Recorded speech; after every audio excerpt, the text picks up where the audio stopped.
Македонските граѓани возат по опасни патишта бидејќи за нив доволно не се грижи предпријатието за одржување на регионални и магистрални патишта кое тоне во долгови.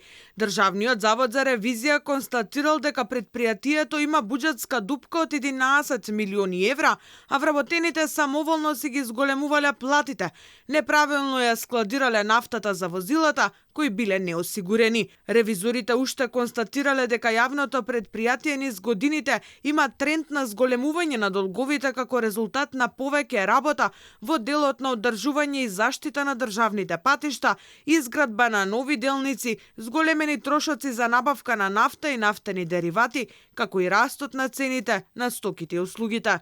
Во последното донесено решение од 14 јуни 2021 година, кое се уште е во важност, месечниот лимит за функционирање на јавното предпријатие е определен во износ од 231 милион денари, додека вредноста на потребни средства утврдена со програма за одржување и заштита на државни патишта за 2022 година изнесува 1,8 милиарди денари. Причина за блокираната сметка на предпријатието 12 години според резултатите од извештајот на Државниот завод за ревизија се долговите на институцијата, односно извршните решенија за наплата на неподмирени обврски. Врските кон добавувачи во 2018 година се во вкупен износ од околу 480 милиони денари, додека во 2022 година бележат зголемување и изнесуваат 966 милиони денари. Лошиот начин на раководење придонел предпријатието да не може редовно да ги плаќа доспеаните обврски, да ги зголеми долговите,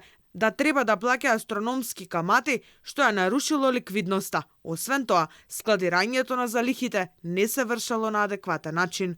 Условите во кои се чуваат горивото и солта за зимско одржување не се во согласност со процедурата за евиденција на материјали, со која е предвидено примениот материјал да биде уредно складиран на соодветно безбедно место, заштитен од надворешни влијанија, доколку е од специфичен вид, како и од евентуална злоупотреба. Ревизорите откриле и дека раководителите погрешно ги прикажувале долговите што ги има предпријатието, кое што работело и без соодветни еколошки дозволи.